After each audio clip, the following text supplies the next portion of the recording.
So hey guys, welcome to my YouTube channel Komal computer class. तो आज हम पढ़ेंगे एक्सेल के अंदर पिवोट टेबल। लास्ट वीडियो में हमने होम टैग तक कंप्लीट कर लिया था, फाइंड एंड सेलेक्ट कंप्लीट हो गया था, गो टू स्पेशल भी हो चुका था। तो इस तरह से होम टैब हमारा कंप्लीट हो गया है। 11 वीडियो में हमने होम टैब कंप्लीट किया है। आज हमारी ये पार्ट 12 है, जिसमें हम करेंगे इंसर्ट का पहला ऑप्शन पाइवोट टेबल। आप पाइवोट टेबल भी कह सकते हो, पिवोट टेबल भी कह सकते हो। वीडियो को स्टार्ट करने से पहले अगर आप मेरे चैनल पे नए हो तो आप इस चैनल को सब्सक्राइब जरूर कीजिए, बेल आइकन जरूर प्रेस करना है। आपको वीडियो अच्छी लगती है तो आप उसको लाइक शेयर जरूर कीजिए। तो स्टार्ट करते हैं आज की वीडियो। देखिए, पाइवोट टेबल। पाइवोट टेबल होता क्या है? अगर आपके पास बहुत बड़ा डेटा है और उस बहुत बड़े डेटा में से आप कोई लिमिटेड डेटा ही दिखाना चाहते हो, जैसे कि मैंने इस वक्त एक डेटा बनाया हुआ है। डेटा बहुत बड़ा भी नहीं है, ठीक है, ज़्यादा छोटा भी नहीं है, आपको क्लियर समझ में आएगा। इस डेटा में एम्प्लॉय आईडी है, डेट है, नेम है, उनकी एज है, उन्होंने क्या क्या आइटम किस किस रीजन में कितनी क्वांटिटी में सेल किया है, ये सारा मैंने यहाँ पर डेटा बनाया हुआ है। अब कोई आपको ये कह दे कि आपको सीपीयू जो है, आइटम में जो सीपीयू है वो किस किस रीजन में गए हैं, किसी भी रीजन में सिर्फ सीपीयू देखना है, आपको सिर्फ उसका डेटा यहाँ पर शो करना है। या फिर वेस्ट में जितने भी आइटम्स गए हैं उनका डेटा शो कराना है। उस वक्त आप किसका यूज़ करोगे? पाइवोट टेबल का। देखिए, आप फंक्शन का यूज़ कर सकते हो, लेकिन फंक्शन का यूज़ करोगे और उसके बाद अगर आप कोई डेटा देखना चाहोगे, उसमें क्या है, आपको हर एक कंडीशन के लिए अलग से फंक्शन लगाना पड़ेगा। तो हमारे पास पिवोट टेबल भी होता है जो हमारे डेटा को समराइज करता है। तो स्टार्ट करने के लिए सबसे पहले आपको क्या करना होगा? देखिए, आपका जो डेटा आपने बनाया हुआ है, इस डेटा में से ही आपको कोई एक एक्टिव सेल रखना है। उसके बाद आपको पिवोट टेबल पर क्लिक करना है। आप इसको पिवोट टेबल भी बोल सकते हो, आप इसको पाइवोट टेबल भी बोल सकते हो। उसके बाद आपको यहाँ पे ऑप्शन दिखाई देगा टेबल रेंज का। इस टेबल रेंज में देखिए, जैसे ही मैंने क्लिक किया, यहाँ पे सारा जो डेटा है वो पूरी रेंज यहाँ पर आ रही है। अगर आप पिवोट टेबल पे क्लिक करते हो और ये रेंज आपकी सिलेक्ट नहीं है तो आप रेंज को सिलेक्ट भी कर सकते हो। नेक्स्ट, ये आपसे पूछेगा जो आपको डेटा चाहिए, ठीक है, आप जो रिपोर्ट बनाना चाह रहे हो लिमिटेड डेटा की, वो आपको इसी शीट पे बनानी है या फिर आपको कोई न्यू वर्कशीट चाहिए।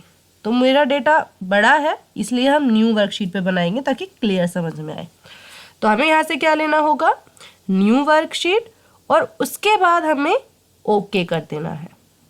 इतना काम हमारा कंप्लीट हो गया है। अब देखिए, जब आप पिवोट टेबल पे क्लिक करने के बाद ओके करोगे तो आप एक शीट से दूसरी शीट पर आ जाओगे, क्योंकि आपने न्यू वर्कशीट लिया है, एग्जिस्टिंग लिस्ट आपने नहीं लिया है। तो हम एक नई शीट पर आ गए हैं। तो पिवोट टेबल लेने के बाद जो पहला व्यू होगा वो आपको कुछ इस तरह का दिखाई देगा। यहाँ पे राइट साइड में आपको पिवोट टेबल की फील्ड्स दिखाई देगी। ये देखिए, ये वो फील्ड्स है जो आपके डेटा की मेन हेडिंग्स थी, ठीक है, ये वो फील्ड्स हो गई। उसके अलावा आपको ये 4 ऑप्शन दिखाई देंगे। बस पिवोट टेबल में ये 4 ऑप्शन ही हैं जो समझने वाले हैं। अगर आप ये 4 ऑप्शन समझ लेते हो तो आप पिवोट टेबल इजीली कर सकते हो। नेक्स्ट, लेफ्ट साइड में आपको ये ऑप्शन दिखाई देंगे जहाँ पे आपकी रिपोर्ट बनकर तैयार होगी। तो अपनी रिपोर्ट तैयार करने के लिए क्या करना है? देखिए, सबसे पहले मुझे चाहिए एम्प्लॉय आईडी। एम्प्लॉय आईडी चाहिए रिपोर्ट में। तो आपकी ये जो फील्ड्स आ रही है, आप इस फील्ड पे एम्प्लॉय आईडी हमें चाहिए। एम्प्लॉय आईडी के इस ब्लॉक में आपको एक बार करना है क्लिक। तो मैंने यहाँ पे क्लिक किया तो यहाँ पे कुछ रिपोर्ट तो आया है, लेकिन ये कुछ इस तरह का आया है। यहाँ पे लिखा हुआ है सम ऑफ एम्प्लॉय आईडी और 3206, ये एक वैल्यू आ रही है। ये 3206 यहाँ पर कैसे आया है? आइए एक बार शीट 1 पे जाते हैं। देखिए, ये क्या है? मेरी आईडी है, ठीक है, और अगर मैं इनका सम करूं, सम करने के लिए क्या करना होगा, शॉर्टकट से करना है, all plus is equals to ले सकते हो। अगर आपको फंक्शन लगाना है तो आप इज इक्वल्स टू सम का यूज भी कर सकते हो। मैंने एंटर प्रेस किया, यहाँ पे सम क्या आ रहा है, 3206। ठीक है, अब देखिए यहाँ पे क्या आ रहा है, 3206। यानी कि मैंने अगर एम्प्लॉय आईडी पर क्लिक किया है तो एम्प्लॉय आईडी पे क्लिक करने के बाद मेरी आईडी का सम हो गया, जबकि हमें सम नहीं चाहिए, हमें तो आईडी चाहिए 101, 102, 103। अब देखिए जैसे ही मैंने बाहर क्लिक किया, हमारी जो फील्ड थी वो यहाँ से गायब हो गई। ठीक है, आपको देखना है आप क्या करोगे, आप अपनी रिपोर्ट के अंदर एक बार क्लिक कर दीजिए, आपकी फील्ड्स यहाँ पर आपको दिखाई देगी। अच्छा, अगर ये गलती से आपसे यहाँ से क्लोज हो जाती है, ठीक है, आप कहीं पर भी क्लिक कीजिए, नहीं आएगी ये फील्ड। आपको क्या करना होगा, आपको एक्टिव सेल अपने रिपोर्ट में से कोई एक रखना है। जब आप अपनी रिपोर्ट में से कोई एक एक्टिव सेल रखोगे तब आपको पिवोट टेबल टूल्स दिखाई देंगे, जिसमें आपको एनालाइज ऑप्शन दिखाई देगा। आपको इस पर क्लिक करना है और जब आप क्लिक करोगे तो ये सारे ऑप्शंस आपको पिवोट टूल्स मिलेंगे। आपको कुछ एडिट करना है, आपको फॉर्मेट कैसा चाहिए, उसमें कुछ चेंजेस करना है, कुछ क्लियर करना है, कुछ सिलेक्ट करना है, तो ये सारे ऑप्शंस आपको यहाँ एनालाइज टूल्स में मिलेंगे। अब देखिए यहाँ पे जो लास्ट वाला ग्रुप है शो, यहाँ पे क्या आ रहा है, फील्ड लिस्ट। आप इस पर क्लिक कर दीजिए, ये आपको यहाँ पे शो होने लगेगी। ठीक है, तो ऐसा आप इसको शो करा सकते हो। दूसरा, अगर आप इस वीडियो को देखकर पिवोट टेबल यूज कर रहे हो, ठीक है, तो हो सकता है आप जिस सिस्टम पर काम करोगे आपको ये फील्ड लिस्ट व्यू ऐसा ना दिखाई दे।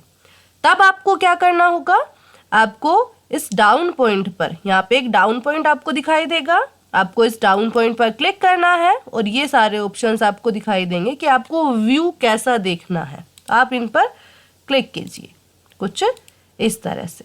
ठीक है, आपको जो व्यू चाहिए आप वो व्यू ले सकते हो। आपको सिर्फ फील्ड लिस्ट देखना है, आप फील्ड लिस्ट देख सकते हो। आपको सभी चीज़ें देखना है, आप सभी चीज़ें देख सकते हो।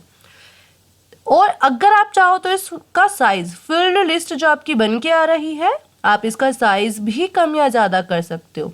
वो आप कैसे करोगे, उसके लिए आपको इस डाउन पॉइंट पर एक बार क्लिक करना है। यहाँ पे देखिए आपको साइज का ऑप्शन दिखाई देगा, आप साइज पे क्लिक कीजिए, आप ऐसे इसको ड्रैग एंड ड्रॉप कर सकते हो। तो मुझे साइज इतना रखना है, मैंने इसको क्लिक कर दिया, हो गया हमारा साइज। ठीक है, तो आप ऐसे साइज भी कर सकते हो। फील्ड लिस्ट अगर आपकी गायब हो जाती है तो आप वापस भी लेके आ सकते हो। अब बात आती है यहाँ पे हमारी आईडी का सम क्यों हुआ। हमें सम नहीं चाहिए, हमें तो सिंपल चाहिए 101, 102 इस तरह का डेटा चाहिए। हमें क्या करना होगा उस वक्त, हमें देखिए मेरा जो एम्प्लॉय आईडी है वो इन 4 कॉलम में से कहीं पर है, फिल्टर में नहीं है, कॉलम्स में नहीं है, रो में नहीं है, ये कहाँ पे है, वैल्यू में। और वैल्यू क्या काम करता है, ये आपके नंबर्स का सम करेगा। ठीक है, ये बाय डिफॉल्ट जो लेगा वो यही है, ये आपके नंबर्स का सम करेगा। ठीक है, लेकिन अगर मुझे नहीं कराना है सम तो आप इसको यहाँ से उठाइए, क्लिक कीजिए, ड्रैग कीजिए एंड ड्रॉ में आके इसको छोड़ दीजिए। क्लिक, ड्रैग एंड ड्रॉप करने से क्या हुआ, यहाँ पे आईडी आ गई। ठीक है, यानी कि हमने रो में ले लिया हमारी आईडी को। तो आपने क्या करना है, सिर्फ आईडी को उठा के रो में डाल देना है। इससे क्या होगा, आपकी वैल्यू का सम नहीं होगा। दूसरी चीज, आपको एक क्लासिक टेबल चाहिए। जैसे ये फॉर्मेट हम खुद भी बना सकते हैं। एक होता है कि हमें बाय डिफॉल्ट क्लासिक टेबल मिल जाए। ठीक है, उसके लिए हमको क्या करना होगा, आप माउस से राइट क्लिक कीजिए। ठीक है, टेबल जहां आप रिपोर्ट बनेगी आपकी, वहां पे जाइए, आप माउस से राइट क्लिक कीजिए और राइट क्लिक करने के बाद आपको जाना होगा पिवोट टेबल ऑप्शंस पे। आप यहाँ पर क्लिक कीजिए और क्लिक करने के बाद आपको आ जाना है डिस्प्ले पे। जब आप डिस्प्ले पर क्लिक करोगे, यहाँ पे आपको एक ऑप्शन दिखाई देगा क्लासिक पिवोट टेबल, आप इस पे क्लिक कीजिए और ओके कर दीजिए। क्लिक किया, ओके कर दिया, तो क्या हो गया, एक आउटलाइंस आ रही है, एक प्रॉपर जगह आ गई है। ठीक है, तो आप ऐसे क्लासिक टेबल अपनी फॉर्मेट लेना चाहो आप ले सकते हो, आप ये फॉर्मेट बना भी सकते हो। तो हमने क्लासिक फॉर्मेट लिया। ठीक है, एम्प्लॉय आईडी हमारा हो चुका है। अब इन एम्प्लॉय आईडी का मुझे नेम देखना है। तो मैंने नेम पे क्लिक भी किया। आप ऐसे क्लिक कर सकते हो। आपको क्लिक नहीं करना है, आप इस नेम को उठा के यहाँ रो में अगर आपको चाहिए तो रो में आप ऐसे डाल दीजिए। आपको अपना रिपोर्ट रो में नहीं चाहिए, नेम आपको रो में नहीं चाहिए, आप नेम को उठाइए, इसको उठा के यहाँ कॉलम में डाल दीजिए, कॉलम में आ जाएगा। ठीक है, लेकिन हमें रो में चाहिए तो मैं इसको उठा के यहाँ पे रो में डाल दिया। तो देखिए डेटा कुछ कैसे बन के आया है। 101 जो है, ठीक है, मैंने सारे नाम है इस वक्त वो सिलेक्ट किए हैं। आप सिर्फ एक बार क्लिक कर दोगे तो इससे क्या होगा, आपके जो नाम है वो सिलेक्ट हो जाएंगे। ठीक है, यहाँ पे 101 का नेम क्या है, अमन। 101 का नेम क्या है यहाँ पर, अमन है। और 102 का नेम क्या है, वीरा। 103 का नेम क्या है, अमित। यहाँ पे देखिए 101 का नाम अमन है, उसके आगे 101 टोटल भी लिखा आ रहा है। हमें ये टोटल नहीं चाहिए। ठीक है, ये जो टोटल लिखा हुआ आता है बाय डिफॉल्ट जो काम करता है, हमें ये टोटल नहीं दिखाना। साथ साथ आप देखिए यहाँ पे माइनस लगा हुआ है। अगर मैं इसके ऊपर क्लिक करूँ तो इससे क्या हुआ, मैं फिर से माइनस करूँ, मैं फिर से क्लिक करूँ, आप देख पा रहे होंगे 101 का जो नाम है वो क्या हो गया है कि हाइड हो चुका है। जब आप इस प्लस को माइनस करोगे तब यहाँ पे वो शो होगा नाम। ठीक है, तो हमें ये बटन भी नहीं चाहिए माइनस के जो आ रहे हैं। साथ साथ ये जो 101 आ रहा है, 102 टोटल आ रहा है, हमको ये भी नहीं चाहिए। तो आपको क्या करना होगा, आपको एनालाइज टूल्स पे जाना है। उसके बाद आपको फील्ड सेटिंग, ठीक है, आपको फील्ड सेटिंग एक ऑप्शन दिखाई देगा एक्टिव फील्ड में, आपको इस पर क्लिक करना है। और क्लिक करने के बाद यहाँ पे सब टोटल में ऑटोमेटिक पर क्लिक किया लगा होगा, आपको एक बार नन करना है और ओके कर देना है। इससे देखिए क्या हो गया, टोटल हट गया, हमारा डेटा बिल्कुल क्लियर आ रहा है। लेकिन हमें ये बटन भी नहीं चाहिए। ठीक है, हमें ऐसे ग्रुप बनाने ही नहीं है, हमें बटन भी नहीं चाहिए। तो हम क्या करेंगे, इसी एनालाइज टूल्स में सबसे लास्ट में आपको ऑप्शन दिखाई देगा बटन्स का, लास्ट सेकंड, आप इस बटन पे क्लिक कर दीजिए, आपके बटन भी हट जाएंगे। ये हो गया हमारा इतना काम। हमने कॉलम को थोड़ा छोटा भी कर दिया, अंदर क्लिक किया, हमारी फील्ड लिस्ट फिर से आ गई है। तो यानी कि ऐसे आप पिवोट टेबल का यूज कर सकते हो। आपको डेटा रो में चाहिए, आपको डेटा कॉलम्स में चाहिए, आप ला सकते हो। ठीक है, इसके अलावा अब मुझे आइटम और देखना है। मैंने आइटम उठाया, आइटम को उठा के यहाँ पे रो में रख दिया। अरे आइटम को उठा के हमने क्या कर दिया, यहाँ पे रो में इसको रखा। इससे क्या हुआ, नेम आ रहा है, आईडी आ रही है, साथ साथ आइटम आ रहा है, लेकिन फिर यहाँ अमन टोटल आ रहा है, वीरा टोटल आ रहा है। आपको ये टोटल नहीं चाहिए, आप फील्ड लिस्ट में जाइए, नन कर दीजिए, ओके कर दीजिए। ठीक है, तो ये हमारा डेटा क्लियर दिख रहा है। अमन ने ये आइटम सेल किया है, वीरा ने ये आइटम सेल किया है, अमित ने ये आइटम सेल किया है, वो चीज़ हमको क्लियर दिख रही है। ठीक है, इसके अलावा अगर आप कोई और डेटा भी देखना चाहते हो, उस केस में आप क्या करोगे, देखिए आइटम आ गया, आईडी आ गई, नेम आ गया। अब मुझे सेल्स और देखना है, तो सेल्स पे क्लिक किया। अब सेल्स पे क्लिक करते ही कहाँ चला गया, सम ऑफ सेल्स में चला गया। ठीक है, इसको जाने दीजिए सम ऑफ सेल्स में। यहाँ पे इसका क्या आ गया, सब टोटल आ रहा है, तो इसको सब टोटल ऐसे ही रहने देते हैं। यानी इस हिसाब से आप अपना डेटा देख सकते हो। आपको डेटा कैसे कैसे देखना है, रिपोर्ट आपको कैसे कैसे बनानी है, आपको क्वांटिटी देखना है, आप क्वांटिटी रख सकते हो। अब क्वांटिटी लिया तो क्वांटिटी किस में चला गया, सम ऑफ सेल्स में चला गया। इसको सम ऑफ सेल्स में रहने दीजिए, इससे कोई दिक्कत नहीं है। लास्ट में सम आ रहा है, कोई दिक्कत नहीं है। नेक्स्ट एक होता है कि आप फिल्टर लगा सकते हो। ठीक है, आप ड्रॉप डाउन बना सकते हो। और वो कैसे करोगे, इस वक्त देखिए मैंने यहाँ पे नेम है सिर्फ उसको रखा, और नेम के साथ साथ आइटम जो है, ठीक है, आइटम जो है वो मुझे आइटम को उठा के आपसे रखना है। तो आइटम क्लिक कीजिए, वापस इसको यहाँ ऊपर रख दीजिए, आइटम हट गया। सम ऑफ सेल्स है, इसको भी हटाना है, उठा के ऊपर रख दीजिए। सम ऑफ क्वांटिटी को भी उठा के ऊपर रख दिया। मुझे सिर्फ एम्प्लॉय आईडी और नेम चाहिए, तो वो यहाँ पर आ रहा है।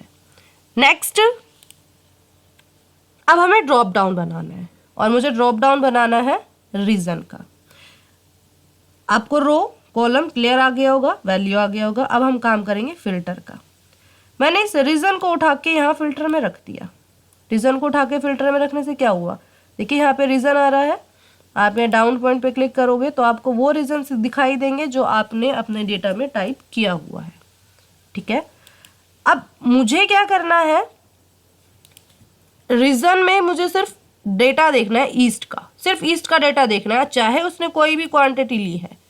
तो हमें क्या करना होगा, सबसे पहले हमें आइटम देखना है, तो आपको आइटम, तो मुझे आइटम देखना है, तो मैंने इस आइटम को उठा के यहाँ पे रो में रख दिया, आइटम उठा के रो में रख दिया, यहाँ पर आइटम तो आ गए, ठीक है। अब मुझे क्या करना है, आइटम तो देखना है, लेकिन किसका देखना है, ईस्ट का देखना है। आइटम तो देखना है लेकिन ईस्ट का देखना है। तो यहाँ सिलेक्ट मल्टीपल आइटम्स पे आपको क्लिक करना है, ऑल पे से आप यहाँ क्लिक हटा दीजिए और ईस्ट का आपको डेटा देखना है, आप ईस्ट पे क्लिक कीजिए और ओके कर दीजिए। आपको सिर्फ और सिर्फ ईस्ट का ही डेटा दिखाई देगा, ठीक है। आईडी क्या है, नेम क्या है, डेटा आपको ईस्ट का मिलेगा, यानी आइटम जो आएंगे वो आपके ईस्ट के आएंगे। अब आपको चाहिए, आपको ईस्ट के साथ साथ आपको नॉर्थ का डेटा भी चाहिए, तो आप नॉर्थ पे क्लिक कीजिए और ओके कर दीजिए, आपको नॉर्थ का डेटा भी दिखाई देगा। इसके अलावा आप फिल्टर लगाना चाहते हो, आपको साउथ का डेटा भी देखना है, आप ओके कीजिए, आपको साउथ का डेटा भी दिखाई देगा। आपको ऑल चाहिए, आप फिर से इस फिल्टर पे क्लिक कर दीजिए, ऑल कर दीजिए, ओके कर दीजिए, आपको कंप्लीट डेटा दिखाई देगा। तो ये तो हो गया, हमने फिल्टर लगाया, वो हमने फिल्टर लगाया रीजन को। इसके अलावा आप कोई और चीज़ पे फिल्टर लगाना चाहते हो, जैसे कि फिल्टर में यहाँ से मैंने ले लिया, मैंने यहाँ पे ले लिया क्वांटिटी ले लिया, ठीक है, क्वांटिटी ले लिया, या फिर आइटम है उसको फिल्टर लगा देते हैं। आइटम को यहाँ से उठाया, यहाँ फिल्टर में डाल दिया, तो यानी कि मैंने क्या कर लिया, आइटम को भी फिल्टर लगा दिया। अब मुझे क्या करना है, आइटम देखना है और यहाँ सिलेक्ट मल्टीपल आइटम्स पे आप क्लिक कीजिए, ऑल पे क्लिक कीजिए, सारे राइट हट जाएंगे। मुझे सिर्फ CPU का डेटा देखना है, CPU लिया, ओके कर दिया। 101, 103, 122 आइटम क्या है इनका, CPU है, इसलिए हमें यहाँ पे सिर्फ ये 3 ही डेटा दिखाई दे रहा है। अब यहाँ से CPU ले लिया तो CPU तो आ गया, अब CPU भी मुझे वो CPU देखना है जो ईस्ट में है, तो आप यहाँ ऑल से राइट हटा के क्या लोगे, ईस्ट, और ओके कर देना है। ईस्ट में सिर्फ 101 ही है, ठीक है। आप शीट 1 पे जाके अपना डेटा आराम से देख सकते हो। 101 में कहाँ जा रहा है, ये ईस्ट में। इसके अलावा कोई और ईस्ट में है क्या, ये ईस्ट में है, लेकिन इसका आइटम क्या है, मॉनिटर है ना। तो ऐसे आप अपने डेटा को समराइज कर सकते हो। अब अगर आपको इसको उठा के रखना है, आपको बस आपने को जो डेटा चाहिए था आपने वो देख लिया, तो आप इसको ऐसे उठा के ऊपर भी दोबारा से रख सकते हो। आपको कोई दूसरे तरीके का डेटा चाहिए, आप वो दूसरे तरीके का डेटा भी बना सकते हो। तो मैंने सारी चीज़ें यहाँ से हटा दी है। तो इस तरह से आप पिवोट टेबल का यूज़ कर सकते हो। जब आप पिवोट टेबल का यूज़ करोगे उस वक्त आपको सिर्फ और सिर्फ ये 4 चीज़ों का मतलब पता होना चाहिए। पिवोट टेबल बहुत बड़ी है, वो कभी कंप्लीट नहीं हो सकती, लेकिन आप अपनी ज़रूरत के हिसाब से उसका यूज़ कर सकते हो जब आपको इन 4 ऑप्शन का मतलब पता चलेगा। तो इसी के साथ आज की वीडियो कंप्लीट होती है। अगर आपको वीडियो अच्छी लगी है तो आप इसको लाइक, शेयर, सब्सक्राइब ज़रूर कीजिए, और आप मेरे चैनल पे नए हैं तो आप इसको शेयर ज़रूर कीजिए और बेल आइकन ज़रूर प्रेस कीजिए। Thank you for watching my video.